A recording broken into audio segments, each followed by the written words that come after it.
afternoon, everybody. I am April. 8 years ago, I got the biggest and best present ever of my life.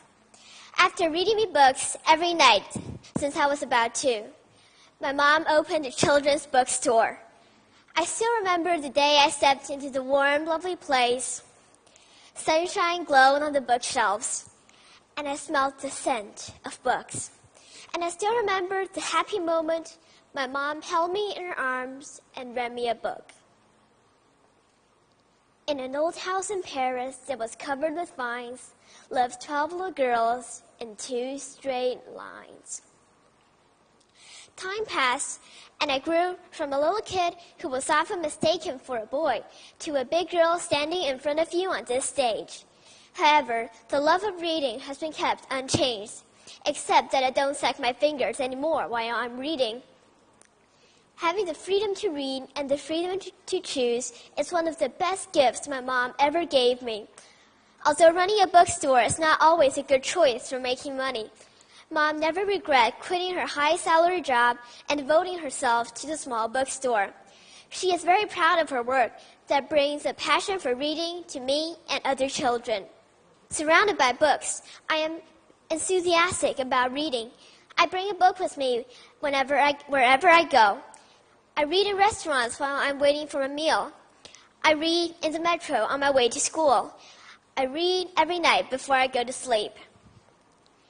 To read is to voyage through time, to visit places you will never otherwise know, to experience a world of imagination, adventure, and discovery. Take Alice in Wonderland as an example. When I read that book, I fell with Alice into a wonderland. It's so weird, so visual. There, rabbits can talk, playing cards can walk, and cats can vanish at will. After I read that book, my mind kept wanting to return to Wonderland and experience all those nonsense again. So I drew this picture. I drew the Cheshire Cat, the caterpillar on the giant mushroom, and the girl. I don't know if the girl's Alice or myself. I was too young when I drew that picture. But I really wish that I could have lived inside that book. So you can see, in the book, bored Alice followed a rabbit and tumbled down into Wonderland, whereas in the real world, a book can always lead you to escape the boredom of everyday life and enter a magic world. For example, we can take the magic school bus to explore the human body, or we can escape into nature by reading Faber's Book of Insects. We can even travel back to ancient Greece or Rome in the series of horrible history. With a book, we can go anywhere and be anything. Reading is also a good way for us to connect with others. It's amazing how when you're reading a book on the train, a stranger next to you says, "Hey, I love that book too."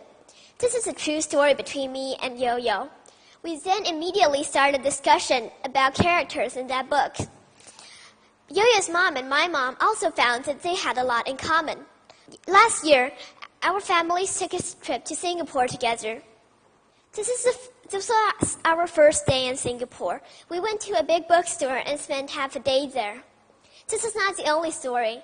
When I share fun Did You Know book facts with my friends, or help other readers my age find the book that's just right for them, we build up relationships and get to know each other better. Also, I believe that when parents read to their children, it brings back good memories from their own childhood. This is a strong relationship that can get rid of gaps in between generations. Another amazing thing about reading is, when you are reading, in a way, you're engaging in a conversation with the author. One of the authors I admire very much is Bill Bryson, who is humorous and witty. When reading his great book, A Short Story of Nearly Everything, I feel like I'm accompanying the author as he travels through space and time, from the Big Bang to the rise of civilization. His deep curiosity of the world we live in and encyclopedic knowledge of his topics impressed and touched me.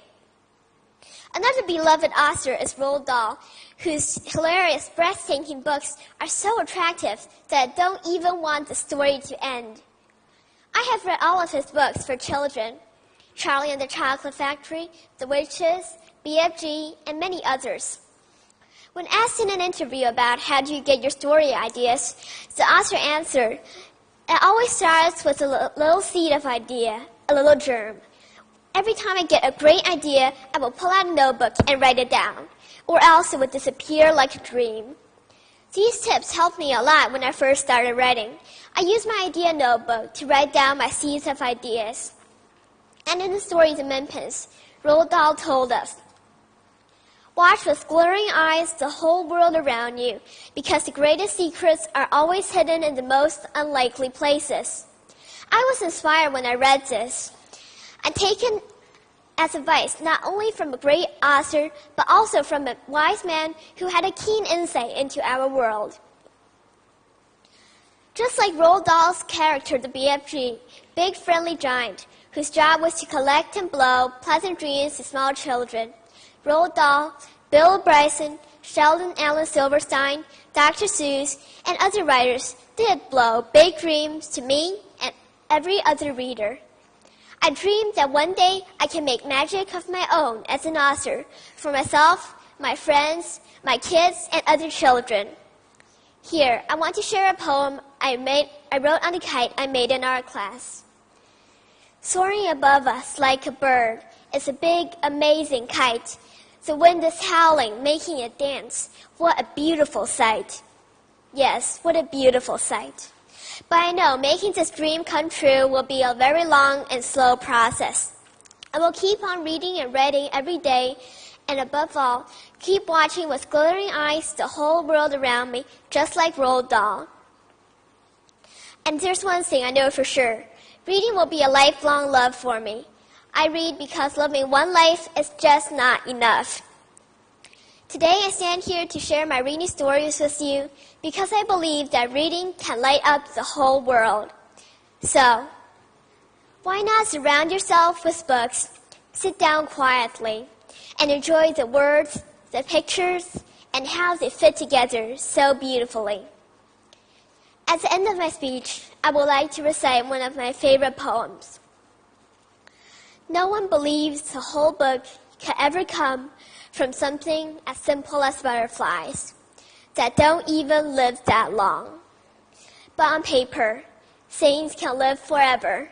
On paper, a butterfly never dies. Thank you. 谢谢。好。